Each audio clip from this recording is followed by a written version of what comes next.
मान लो मैं आपको बोलता हूँ कि आचार्य जी 100 रुपये देना, तो आप मुझे वो एक नोट देंगे नीला से कलर का, 100 रुपये का नोट।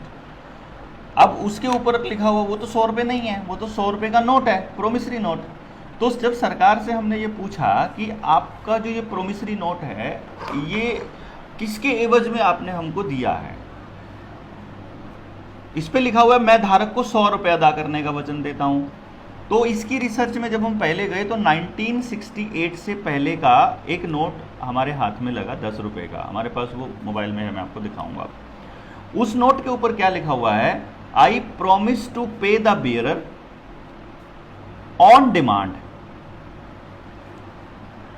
द सम ऑफ ₹10, उसमें 10 रुपये का नोट था वो, ₹10 at any office of issue.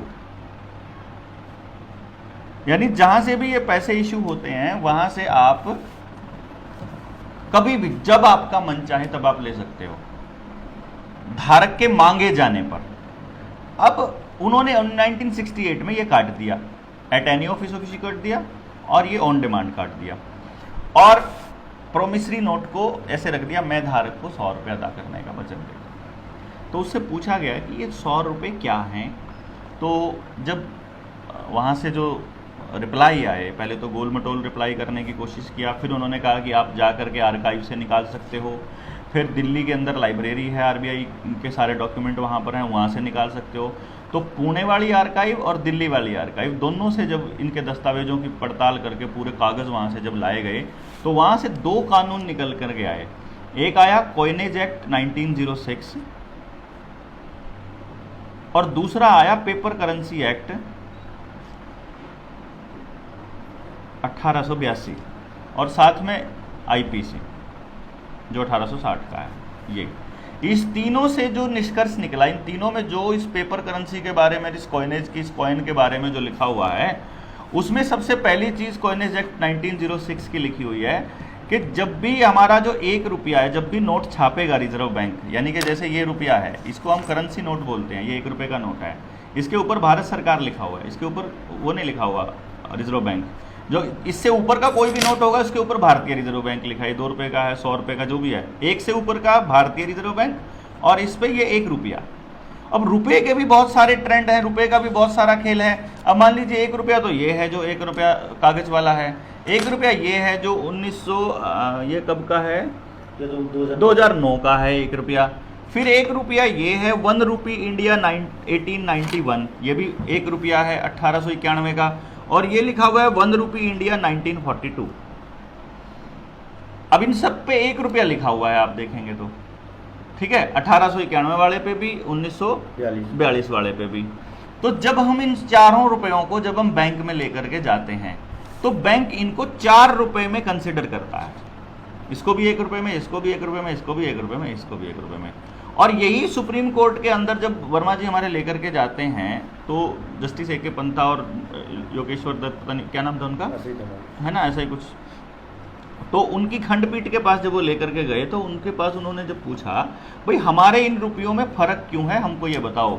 Coinage act है 1906, ये हमको एक पूरी डिटेल देता है कि कोई भी कॉइन जब बनेगा या जब भी इस देश के अंदर करेंसी बनेगी तो उसके पीछे हम लोग बैक में क्या रखेंगे, अपने पास सिक्योरिटी क्या रखेंगे। क्योंकि पहले जो ट्रेड होता था वो सोने के ज़रिए होता था, बाद में ये करेंसी वाला मैटर लेकर के आए, यही रोथस्चाइल्ड वगैरह ने पूरा गेम खेला, बैंकिंग जो लेकर के आए। तो इन्होंने शुरुआत में ये कहा, शुरू में तो इन्होंने क्या किया, रुपए की जितनी वैल्यू थी, जैसे 1 रुपये की जो वैल्यू थी वो थी 11.961 ग्राम चांदी, इस 1 रुपया इतने का था। फिर 15 रुपये की एक मोहर होती थी, जो 1 तोले की मोहर थी, वो 15 रुपये की मोहर हो जाती थी। अब इसको इन्होंने मेंटेन करके रखा वैसे ही, ताकि लोगों के अंदर मतलब सिक्के का जो चलन है वो चालू हो जाए एक बारी। जैसे अभी आपने यूपीआई से पेमेंट किया तो यूपीआई आपके दिमाग में, ये डिजिट जो है ये आपके दिमाग में पैसा है। जैसे जो नई पीढ़ी है उसके दिमाग में वो मोबाइल में जो डिजिट है वही पैसा है, और जो हमारे वाली पीढ़ी है उसके दिमाग में ये जो कागज़ का टुकड़ा है ये पैसा है, और जो हमसे पहले वाली पीढ़ी है उसको ये मालूम है कि इस पैसे के बदले में सोना हमारा वहाँ पे रखा हुआ है रिजर्व बैंक के अंदर, लेकिन कितना रखा है ये नहीं मालूम है। तो पेपर करेंसी एक्ट क्या कहती है कि जब भी रिजर्व बैंक पैसा छापेगा, जितना भी पैसा वो छापेगा, जितने भी नोट छापेगा, उसके बदले में उतने ही वैल्यू का जो सिक्योरिटी है, रुपया है, वो रख लेगा। रुपया मतलब सोना बराबर में, क्योंकि रुपया असल में मानक है, ये लेन देन का साधन है और ये बिना स्टैंडर्ड के नहीं चलेगा। तो इसका स्टैंडर्ड आज भी 1882 की पेपर करेंसी एक्ट, जो कि अभी तक वैलिड है, अभी उसको इन्होंने मतलब एक तरह से रिपील नहीं किया है उस कानून को, और वो कहता है कि 1 रुपया बराबर है 777 मिलीग्राम सोना। इस टाइम पे जो आज के ये जो करेंसी नोट अगर हम लेके चलें, या ये जो बैंक नोट हम लेके चलें, तो लगभग 4800 रुपए के नोट के बराबर पड़ता है। कहने का मतलब है इन नोटों में जितना हम सोना 4800 रुपए में खरीदते हैं, उतना ही अगर हमारा ये रुपया वैध होता। इसको हम अवैध क्यों बोल रहे हैं? इसके पीछे 2 कारण है। सबसे पहला कारण एक है कि जो 1968 में इन्होंने वचनखंड बदला, उसका गवर्नर का वचनखंड बदला, तो किसी का भी एफिडेविट आप बदल नहीं सकते, कानूनन जुर्म है किसी का एफिडेविट बदलना, बल्कि खुद का एफिडेविट बदलना भी जुर्म माना जाता है। दूसरा जो इसके पीछे तर्क है वो ये है कि जब आज भी बैंकों में ये रुपए चलन में हैं और बैंक इनको लेने से मना नहीं कर रहा है, तो इनको दे क्यों नहीं रहा है? तो वो कहते हैं कि ये भी 1 रुपया है, ये भी 1 रुपया है और ये भी 1 रुपया है। तो जब ये सारे रुपए हैं और ये भारत के रुपए हैं और 1 रुपये में ही कंसिडर करता है बैंक, तो सबकी परचेजिंग वैल्यू बराबर होनी चाहिए। परचेजिंग वैल्यू इन 2 रुपयों की तो कोई परचेजिंग वैल्यू है ही नहीं है। इनमें तो टॉफी आती है एक आजकल के टाइम पे, इसके अंदर तो, और इनकी परचेजिंग वैल्यू इतनी है कि एक में 50 किलो गेहूं आ जाता है, एक के अंदर जो है वो 25 किलो गेहूं आ जाएगा। चांदी का, हाँ, प्योर चांदी का भी है, एक 100% चांदी है, एक 50% चांदी है, 91 वाला 100। तो बाजार में इनकी वैल्यू अलग है और बैंक में इनकी वैल्यू बराबर है। तो इसका मतलब है कि देश की जनता के साथ में फ्रॉड हो गया, और वो फ्रॉड धीरे धीरे करते करते वो यहाँ तक ले आए। जब 1911 के पेपर करेंसी एक्ट की तरफ जब नजर दौड़ाई, तो भारत का रुपया ये कैसे पता चलेगा? भारत का रुपया है ना उसी टाइम का, अब जाइए बैंक में लेकर जाइए, ये अंग्रेजों के टाइम का है ना, ये सरकार, अंग्रेजी सरकार लिखा नहीं है इसमें। क्या बैंक लेता है इसको, बैंक लेता है ना इसको 1 रुपये में। आप जाइए बैंक में लेकर के, 1 रुपये में लेगा, मना नहीं करेगा इसको। 1 रुपी इंडिया, अब वैसे तो पीछे लिखा, वैसे लिखा तो है 1 रुपये इंडिया। तो ये 1 रुपया, इसके ऊपर भी इतना ही लिखा है भारत, और इधर 1 रुपया। मतलब जितनी सत्यता इसकी है उतनी सत्यता इसकी है। अब जब हम इसको बैंक में ले गए, बैंक मान रहा है इसको कि ये रुपया है और वैलिड रुपया है, इस वक्त चलन में है। तो चलन में है तो इसका मतलब है 1882 का जो और 1906 का जो एक्ट है वो भी चलन में है, और मतलब इसका मतलब तो देश के लोगों के साथ फ्रॉड हुआ, इन्होंने डिवैल्यूएट कर दिया इसको। और डिवैल्यूएशन जो है रुपए की, नोट की या रुपए की जो डिवैल्यूएशन है, वो आईपीसी के अंदर कानूनन जुर्म है और इसके ऊपर आजीवन कारावास तक की सजा है। तो जब इन सारी चीज़ों को लेकर के हमने प्रैक्टिकल करने की कोशिश करी कि भाई हम देख लेते हैं वाकई में ये प्रैक्टिकली पॉसिबल है भी कि नहीं पॉसिबल, तो उस प्रैक्टिकलिटी में ये सामने आया कि वाकई में आज जो दस्तावेज हैं, क्योंकि बैंक कहाँ अड़ाता है, जो नए इकोनॉमिस्ट है वो कहाँ अड़ाते हैं कि 1911 में पेपर करेंसी एक्ट या कॉइनेज एक्ट दोबारा से इन्होंने बना दिया, लेकिन पुराने वाले रिपील किए बिना बनाया। पहली बात कर ही नहीं सकते क्योंकि स्टैंडर्ड को ख़त्म नहीं किया जा सकता। आप ऐसा नहीं कर सकते कि कल से जो है 1 मीटर बराबर 99.9 सेंटीमीटर के बराबर हो जाएगा, ऐसा थोड़ी होगा। मतलब संसद में अगर आपने पास करे, स्टैंडर्ड को नहीं आप छेड़ सकते ना, संसद भी जो तो यूनिवर्सल होता है स्टैंडर्ड। तो उसमें जब 1911 के एक्ट के ऊपर जब आरटीआई लगाई गई और आरटीआई राष्ट्रपति तक लगाई, तो राष्ट्रपति ने जवाब में दिया कि संसद को, पार्लियामेंट को पावर ही नहीं है इसके ऊपर कानून बनाने की। तो वो इसको भी चैलेंज करना बाकी रहता है, बल्कि ये असल में तो उस आरटीआई से ही ये खारिज हो जाएगा, और जितने भी सांसद उसमें शामिल थे वो सारों को जेल होने वाली है 100%, जिस दिन देश की जनता को ये रुपए का खेल समझ में आया। उससे पहले हमने कुछ प्रैक्टिकल करने की कोशिश करी। प्रैक्टिकल में क्या हुआ कि हमने जिन लोगों से लोन की अदायगी नहीं हो पा रही थी, वो इतनी गरीबी में है कि उनकी ज़मीन, मकान, दुकान, फैक्ट्री, कुछ भी अगर मान लो इस पोजीशन पर है कि बिल्कुल कुड़की होने वाली है और अब उनके पास ऑप्शन ही नहीं बचा है कुछ भी कुड़की के अलावा, वो हमको दो। हम ये सारे दस्तावेज उसके साथ में लगा करके, अपने कागज़ लगा करके और बैंकों को हम लोग भेजते हैं। सुनील का भी एग्जाम्पल उसके अंदर एक शामिल है। तो अपनी फाइल लेके आया है, तो फाइल वो दिखाएगा, अभी फाइल दिखाई दे मेरी बारी। इनमें क्या हुआ कि जब हमने बैंक को ये कहा कि भाई हमको पता चला है कि तुमने हमारे साथ फ्रॉड रुपए में ट्रेड किया है, तुमने हमको जो पैसा दिया वो असली रुपया नहीं था, क्योंकि मेरे असली रुपए की तो वैल्यू ये है और इसमें तो ये पूरा का पूरा खेल है। तो ये बैंकों को, ये कार लोन का एक का है, मतलब इसके टोटल कितने लोन थे? 4 लोन थे इसके। टोटल कीमत थी, इसमें दो है, हाँ। एक 829 का है, एक 6 का है। तो 14 लाख के लोन का ये डिटेल में है। इस 14 लाख के लोन की जो हमारी जो टोटल पेमेंट जो देनी बनती है बैंकों को, वो जब हमने इनके हिसाब से लगाया, ये 489 का नोटों के कूटकरण में भारतीय दंड संहिता की धारा 489 क ख ग घ अंक के अनुसार संज्ञेय अपराध है, जिसके लिए आजीवन कारावास तक का दंड निर्धारित है। तो ये जो रुपए में हमारी टोटल वैल्यू बनती है, इस 8,29,000 रुपए की जो वैल्यू आज के दौर में, जिस दिन ये चिट्ठी भेजी थी उस दिन का जो सोने का रेट है, उसके हिसाब से जो हमारे वैध रुपए में 169 रुपये 93 पैसे बनती है। तुमने जो हमारे साथ छल किया, फिर हमने इसके अंदर लिखा कि हमारे इतने रुपए काट करके बाकी का पैसा जो हमने किस्तों के रूप में तुमको दिया है ये हमारा वापस करो, और नहीं तो फिर हमको बताओ कि तुम अवैध रुपए में कारोबार करना चाहते हो। जब हमने बैंकों को आवेदन दिए, बैंकों की RTI लगाई, बैंकों से पूछा, ये सारे नियम, ये सारे लॉ हैं जो हमने इसके साथ अटैच किए हैं, तो ये बैंकों को हम भेज चुके हैं। और एक चीज़ और कल हुई, क्या हुआ, हाँ। मैंने इनकी FIR की थी। ये है एक लोन है हीरो फिनकॉर्प, ये हीरो कंपनी का है। तो मैंने इसके कागज़ लगाए थे, इसका आवेदन लगाया था। तो जब आवेदन लगाया तो इसका जवाब काफ़ी दिन नहीं आया, तो मैंने FIR करी फिर कि भाई ये हमें परेशान कर रहे हैं और जवाब नहीं दे रहे हैं, मैं तो पेमेंट करने के लिए तैयार हूँ। 2 महीने के बाद कल इधर वसंत विहार दिल्ली से फ़ोन आया SHO का कि आपका क्या केस है।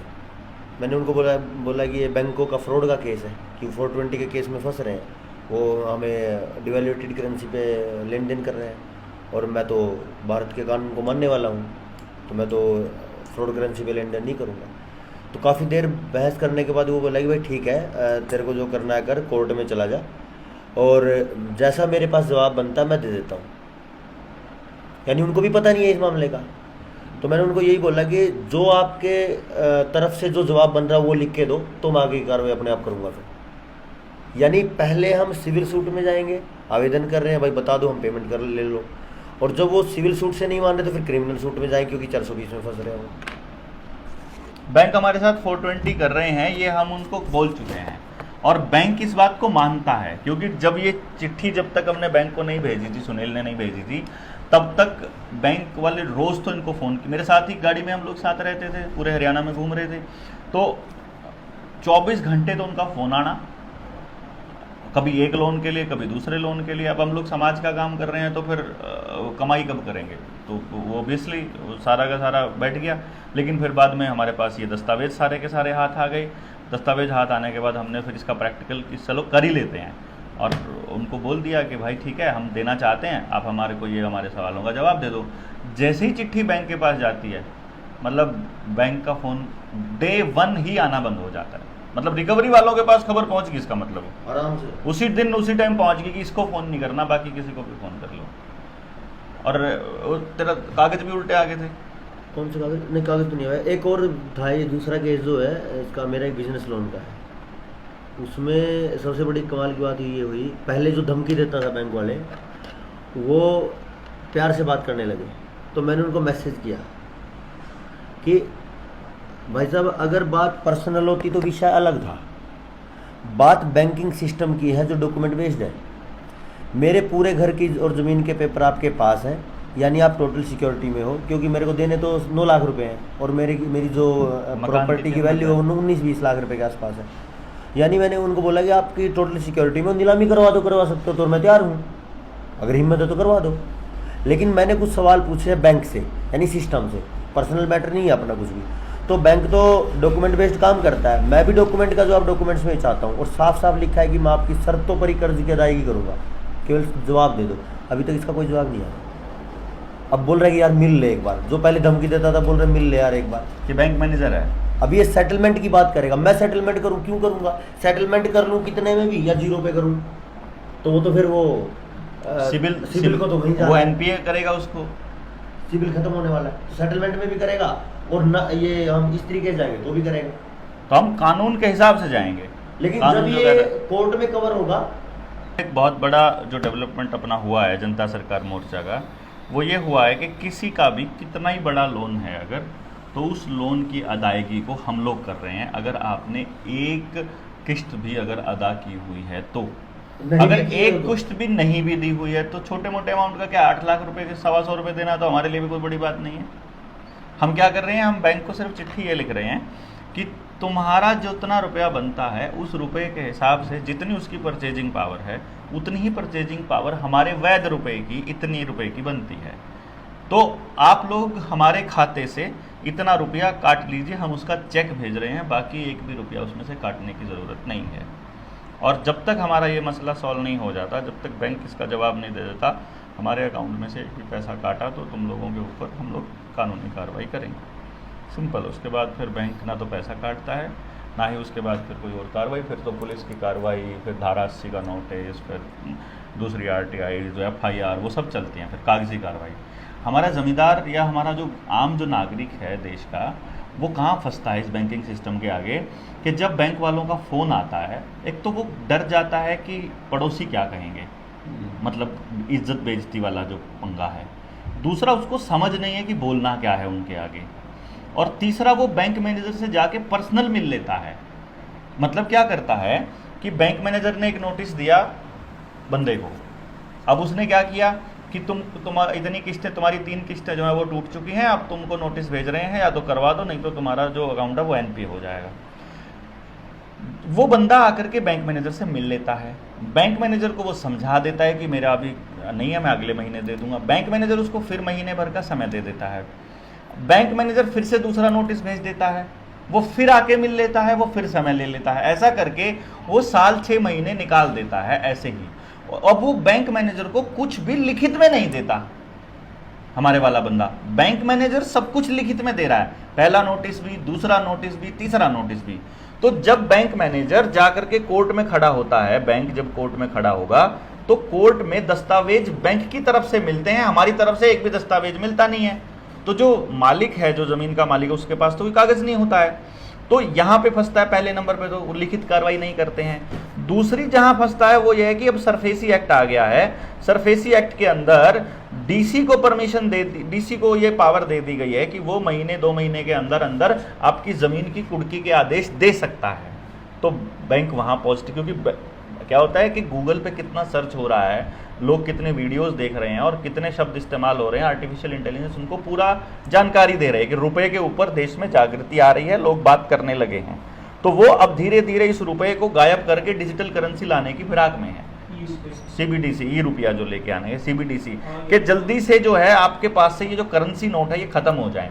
पहले 2000 का खत्म, फिर 5000 का, तो ऐसे करके, क्योंकि अगर करेंसी नोट रहेगा, अगर बैंक नोट रहेगा तो आपको मालूम रहेगा कि खेल क्या है रुपए का। अभी नवंबर में 500 का भी खाने वाले हैं। 500 का भी खा सकते हैं ये, तो 500 वाला खा गए तो उसके बाद में जो है वो आपको मतलब कोई लाभ दे देंगे। अभी इन्होंने मतलब ट्रिलियंस ऑफ ट्रिलियंस में रुपया छाप के रखा हुआ है, हर आदमी के खाते में लगभग 1 लाख रुपया ट्रांसफ़र करने वाले हैं ये, हर आदमी के खाते में, जितनी भी पॉपुलेशन है सबके खाते में। क्योंकि आगे क्लाइमेट के नाम पर या 2025 में कोई दूसरी बीमारी के नाम पर अभी आने वाले वक्त में लॉकडाउन लगने वाला है, ये तैयारी करके बैठे हुए हैं। और उसी टाइम जैसे ही वो लॉकडाउन लगेगा आपके खाते में ट्रांसफ़र हो जाएगा पैसा आपके काम चलाने के लिए। तो आपको कुछ भी परचेज़ करना है आप ऑनलाइन ऑर्डर कीजिए, ड्रोन आपके घर छोड़ के जाएगा। क्योंकि वैसे तो नोट से जो है वो बीमारी फैलती है, वायरस फैलता है, नोटों का इस्तेमाल नहीं करना है, आदमी का हाथ नहीं लगेगा, ड्रोन छोड़ के आएगा। आपको इस तरह का माहौल बनाएंगे ये, तो वो असली माहौल है बेसिकली आपको घरों में रखना और ऑनलाइन को ज़्यादा से ज़्यादा प्रमोट करना, चाहे उसमें वर्चुअल रियलिटी को प्रमोट करना है, डिजिटल करेंसी को प्रमोट करना है, सब कुछ घर बैठे करने को प्रमोट करना है, आपकी काम धंधे को चौपट करना है, आपके बाज़ार को चौपट करना है, पब्लिक में आपकी अपीयरेंस को ख़त्म करना है, पब्लिक में अगर सरकार के विरोध में अगर आपकी बातें जा रही हैं, सरकार को अगर नुकसान हो रहा है तो उनकी सभाओं को रोकना बेसिकली असली पर्पज़ ये है। क्योंकि सरकार वाली सभाएँ तो कोरोना के टाइम पे भी नहीं रुकी थी, वो तो चल रही थी पूरा दबा के। तो ये तो है इनका डिजिटल करेंसी लाने का प्लान। तो इसमें हम लोग लगभग कर्ज मुक्त हम हर व्यक्ति को कर पा रहे हैं, जितने भी अभी लोग आए हैं। हालांकि इसका परिणाम क्या निकलेगा अभी? जो मान लो आपको नोटिस आना बंद हो गया या बैंक ने अप्रोच करना बंद कर दिया कलेक्शन टीम ने। देखो पहले तो आ गया हम अटैक डिफेंसिव मोड में आ गए कि भाई हम बच गए, कि हमारा जो टॉर्चर था वो खत्म हो गया। जैसे ही उनकी तरफ से प्रेशर आना बंद हो जाता है तो हम क्रिमिनल सूट पे जाते हैं, FIR करेंगे, धारास्ती का नोटिस आएगा।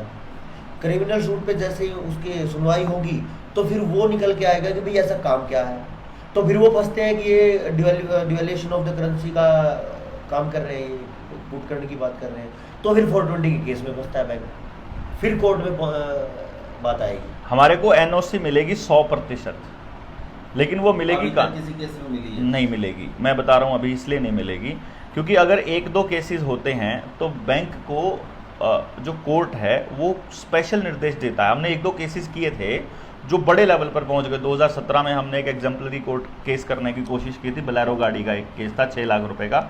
उसमें क्या हुआ, कोर्ट तक पहुंच गया वो बाय चांस, और कोर्ट में जाते ही कोर्ट ने तारीखें देना बंद कर दिया। उसके बाद कोर्ट ने बैंक को बुला करके स्पेशल इंस्ट्रक्शंस दी, किसी भी कीमत पर इस व्यक्ति का ये केस वापस आपको बाहर ही सुलझाना पड़ेगा। तो बैंक ने आकर के मालिक को इतना बोला, भाई तुझे पैसे देने हैं ना देने हैं ना दे, तेरे को और पैसे चाहिए और ले, लेकिन ये केस उठा ले। तो उसको कोर्ट ने बाहर ही मैनेज कर लिया, बेसिकली बैंक ने बाहर ही मैनेज कर लिया, उसको कोर्ट में चलने ही नहीं दिया। क्योंकि कोर्ट में अगर ये मुद्दा चलता है तो कोर्ट को आदमी के फेवर में देना पड़ेगा, बैंक यहां फंसता है, पूरा रिजर्व बैंक फंसता है। अब किसी को भी नहीं मालूम है कि रिजर्व बैंक ऑफ इंडिया एक प्राइवेट संस्था है और ये बैंक ऑफ इंग्लैंड की शाखा है जो कि रॉथस्चाइल्ड उसको संभालता है। तो यानी पूरा का पूरा यानी कि पूरा सिस्टम ये है। अभी बैंगलोर हाई कोर्ट का एक आदेश आया था जिसके अंदर उसने कहा था कि बैंक कर्मचारी सरकारी कर्मचारी नहीं है, 2019 का वो आदेश है। ठीक है, इसका मतलब ये हुआ कि बैंकिंग जो है, बैंक में काम करने वाले लोग सरकारी नहीं है, ना बैंक की कोई प्रॉपर्टी, किसी भी दुनिया के किसी भी देश में बैंकों के पास अपनी कोई प्रॉपर्टी नहीं है। हमको तो लोन देते हैं वो बैंक मकान बनाने के लिए, हमको तो लोन दे रहे हैं फैक्ट्रियां खोलने के लिए, बिजनेस शुरू करने के लिए, और अपना उनके पास 1 गज भी जमीन नहीं है, कहीं पर भी 1 ईंट तक नहीं लगाया। इसका मतलब पूरा बैंकिंग सिस्टम को मालूम है कि हम लोग भागने वाले हैं कहीं, जब जैसे ही देश को पता चल जाएगा। तो बेसिकली क्या हो रहा है कि NOC तो हमको मिलेगी 100%, लेकिन ये डिपेंड करता है कि हम लोग कितने लोगों को इसमें जगा पाएंगे। तब तक जब हम लोग सारे जाग जाएंगे, जब सारे गांव के गांव जाकर अगर कोर्ट में खड़े होंगे तो बैंक को सुनवाई करनी पड़ेगी ना, उसको कोर्ट को सुनवाई करो, कागज हमारे फेवर में है एक, क्योंकि कोर्ट में दलील से ज्यादा कागज चलते हैं, डॉक्यूमेंट को नहीं झुटला सकते, और सरकारी डॉक्यूमेंट है तो फिर तो कहानी ही अलग है। तो यहाँ पे हम लोग प्लस में रहते हैं। अच्छा, ये तो कह रहा है विकिपीडिया पे कि भारतीय रिजर्व बैंक अधिनियम 1934 के बाद भारतीय रिजर्व बैंक की स्थापना की गई। हालांकि शुरू में निजी तौर पर स्वामित्व में था, पर 1949 में इसका राष्ट्रीयकरण किया गया था। तब से यह पूरी तरह से वित्त मंत्रालय, भारत सरकार, GOI के स्वामित्व में है। तो ये तो पूरी तरह विकिपीडिया और गूगल और फेसबुक सब इसी गेम प्लान के हिस्से हैं। आपको ये वही फीडिंग दे रहा है। हमारे पास तो पूरे दस्तावेज है, यहाँ तक कि इसके स्टेक होल्डर कौन कौन है, इसके मालिक कौन कौन है, शेयर होल्डर कौन कौन है, उनके भी दस्तावेज हैं, उनकी भी लिस्ट है पूरी की पूरी। अब ये बहुत जल्दी खुलासा होने वाला है, मतलब ये बड़े लेवल पर खुलासा होगा। ये तो अब आज की जनरेशन को आप बोलने लगोगे, आज की जनरेशन के लिए तो इन्होंने बहुत सारे कानून ऐसे निकाल के दिए हुए हैं। ये लोग फंडामेंटल कानूनों को थोड़ी बदल देंगे, लेकिन यहाँ पे फंडामेंटल दिखाएंगे नहीं, यहाँ पे दिखाएंगे थोड़ी ना, गूगल पे थोड़ी, विकिपीडिया पे थोड़ी देंगे आपको जानकारी। Reserve bank of India Bharat का केंद्रीय बैंक है जो भारत के सभी बैंकों का संचालक है। रिजर्व बैंक भारत की अर्थव्यवस्था को नियंत्रित करता है। रिजर्व बैंक भारत की स्थापना 1 अप्रैल 1935 को हुई। जो 200 टन सोना 2014 में इंग्लैंड गया था, उसके पीछे क्या कारण दिया RTI में मालूम है? जो जियोपॉलिटिक्स है, नवनीत चतुर्वेदी ने जो किताब लिखी थी जियोपॉलिटिक्स, जिसके अंदर वो ये बता रहा है कि जो 200 टन सोना जो इंग्लैंड भेजा, उसमें भारत सरकार ये कहती है, और इंग्लैंड से जो आदेश आया वो ये आया कि सिक्योरिटी रीजन से वो पैसा वहाँ भेजा गया है। रिजर्व बैंक का पैसा है ये, पैसा मतलब सोना, 200 टन सोना। सिक्योरिटी रीजंस मतलब रिजर्व बैंक का एक्चुअली हेड ऑफिस जो है वो बैंक ऑफ इंग्लैंड ही है, और बैंक ऑफ इंग्लैंड की मुख्य शाखा ने अपना रुपया वहाँ मंगा लिया, सिक्योरिटी डिपॉजिट। सारा रुपया वहाँ मंगा लिया। अब हमको ये मालूम भी नहीं है कि आपका कितना पैसा वहाँ, लाखों टन मतलब सोना जो है वो इंग्लैंड लेकर गए थे जिस टाइम पे ये रिजर्व बैंक बनाया था इन लोगों ने, जब 1947 में देश छोड़कर 1934 के बाद, मतलब वो करेंसी जब इंग्लैंड वाले बोले कि अंग्रेज़ बोले कि हम लोग अपनी करेंसी लेकर के जा रहे हैं, तुम लोग अपनी छाप लेना, तो जो अपनी करेंसी वो लेकर के गए उसके साथ में वो अपना सोना भी लेकर के जो उसके बैक एंड पर रखा था, तो उसकी बैकिंग के लिए रखा था, सब कुछ लेकर के चले गए। यानी वो जो लूट थी वो लूट आज भी जारी है। जिस टाइम पे की बात हम कर रहे हैं, मुझे 1980 के दौर का भी मालूम है, उस टाइम का भी मुझे याद है जब हम देखते थे 80 के दशक में कि हमारी जो दादी थी उनके पास में सोना और चांदी दोनों होता था और खूब होता था, मतलब पैरों में तो चांदी ही चांदी थी, ऊपर सोना ही सोना होता था। आज किसी के पास सोना नहीं बचा है, सारे खेत कर्जे पे जा चुके हैं, मकान कर्जे पे है, गाड़ी कर्जे पे है, आपका पशु कर्जे पे हैं, आपका ट्रैक्टर कर्जे पे है, आपका क्रेडिट कार्ड अगर बना हुआ है तो आपके कपड़े तक कर्जे पे हैं क्रेडिट कार्ड से जो खरीद रहा है। यानी आज हर बंदा कर्जे पे है और बैंक पैसे पे पैसा छापता जा रहा है, उधर से पैसा छपता जा रहा है, उधर से इसकी वैल्यू कम होती जा रही है। वो कहेंगे आज डॉलर के मुकाबले 80 रुपये हो गया, आज डॉलर के मुकाबले 81 हो गया, आज फलाना हो गया, ढिमका हो गया, ये चलता रहेगा। ये डॉलर के मुकाबले कैसे हो सकता है? मतलब अगर गोल्ड को ध्यान से दिया जाए, अगर परचेजिंग पावर रखी जाए तो परचेजिंग पावर थोड़ी ना कम या ज़्यादा हो सकती है उसकी रुपए की, लेकिन इसी को छुपा दिया गया लोगों से कि ये मानक है, ये स्टैंडर्ड है, इसका गोल्ड स्टैंडर्ड क्या है, इसका एक्चुअली इसकी वैल्यू क्या है, यही नहीं पता है लोगों को। और लोग पीछे भाग रहे हैं इन मतलब बैंक नोटों के पीछे। नोट नहीं है ना असली पैसा, ये असली पैसा गोल्ड है ना। ये सवाल ही आरटीआई के लिए थे जो पहला था।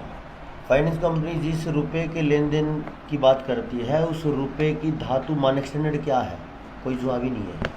ऐसे करके ये 9 सवाल है जो आरटीआई हम डालते हैं, जो किसी कोई बैंक के पास, आरबीआई के पास कोई जवाब नहीं है।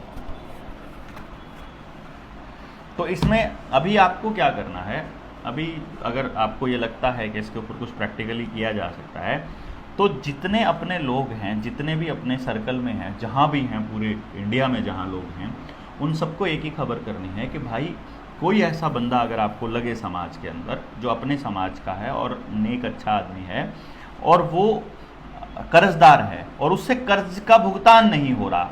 देखिए, हम लोग आनंद लेने के लिए तो कर नहीं रहे हैं। अगर आप वाकई में परेशान हैं और आपके सारे रास्ते बंद हो चुके हैं और अब बैंक कह रहा है कि तुम्हारी ज़मीन की कुर्की होने वाली है, तुम्हारे मकान की कुर्की, तुम्हारा ट्रैक्टर उठा के ले जाएंगे, तुम्हारा कुछ, तो हमको दो डॉक्यूमेंट, तुम्हारा ट्रैक्टर उठा ले तो हमको बोल देना। आपका घर कुर्की नहीं होने देंगे, फैक्ट्री कुर्की नहीं, तो वो रुक गया तो सबसे बड़ी राहत हो गई। बात ये उसके बाद लेके भी आएंगे, जीत के भी आएंगे। फिर अगर आज हम बैठे हैं 16 तारीख में, 18 तारीख को अगर नीलामी है तो भी नहीं होगी, तो नहीं हम कर, तो भी नहीं करने देंगे। मतलब महीने भर का टाइम मिल जाए फिर तो बात ही अलग है। महीना 2 महीना पहले जैसे ही चिट्ठी आती है, कोई कुर्की की चिट्ठी आती है, तभी हो जाए तो बहुत बड़ी बात है। अगर नहीं भी आती है, टाइम के टाइम भी पता चलता है। मतलब बहुत केसेस ऐसे हुए, जैसे हमारे एक मित्र थे पुणे में, उनका 1.25 करोड़ का केस था। उनका घर पे नीलामी करने, ताला लगाने के लिए आए हुए थे, वापस जाना पड़ा उनको। जब डॉक्यूमेंट दिखाए उनको कि तुमको ये कागज़ भेजे हुए हैं, पहले इनका जवाब दे दो, उसके बाद कर लेना, हम कब मना कर रहे हैं। यहीं पे फंस जाते हैं हम, क्योंकि पेपर की लड़ाई सबसे बड़ी लड़ाई है इस टाइम पे। तो वो आप उनसे बातचीत कर सकते हैं, जितने भी लोग हैं। इसमें जो पूरा सिस्टम है इंटरनेशनल, उसमें एक ही चीज़ क्लियर है, या तो बैंक आपको खाए, क्योंकि बैंक सब कुछ बैंक के पास आता है, नहीं तो बैंकों को आपका, इसके अलावा कोई समाधान ही नहीं।